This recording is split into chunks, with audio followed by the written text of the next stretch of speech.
By Roy Mabasa, it was a political decision on the part of President Duterte to allow the entry of China Telecom into the Philippines telecommunications market to strengthen the bilateral ties between Manila and Beijing. Presidential spokesman Harry Roque made this disclosure during Tuesday's press briefing, even as he admitted that there are overall security concerns on cybersecurity in general. Presidential spokesman Harry Roque, Valerie Escalera Presidential Photo Manila Bulletin. It was a political decision on the part of the president to offer it to a Chinese company. Intended, I guess, also to strengthen our bilateral ties with China, coupled with the fact that given the huge telecoms market in China, Chinese companies ought to have already technical know-how in providing competent and reliable telecom services, Roque said. Roque also confirmed that the Chinese telecom company's entry to the Philippine market was discussed during the Philippines-China bilateral meeting. Shortly after the 31st ASEAN summit in Manila last month, Duterte offered then-visiting Chinese Premier Li Keqiang to have one of its firms help establish a third major telecom company in the Philippines.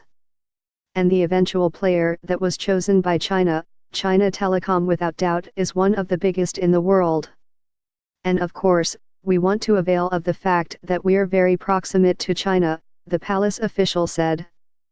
On security considerations, Roque promised to look into the issue, adding, "It's been a priority of the government, anyway."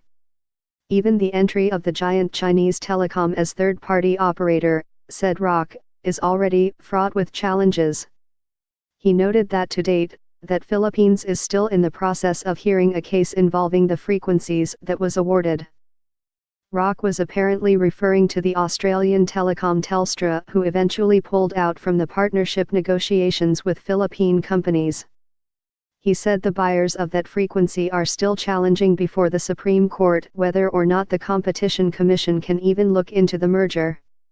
So it would not be as simple as it seems. There will be legal challenges. But we are confident we can overcome all these challenges because after all it is our commitment to provide viable public service in the telecoms industry to the Filipino people, Roque said. Last Sunday, Malacanang announced that Beijing has selected China Telecom to invest in the Philippines telecommunications industry.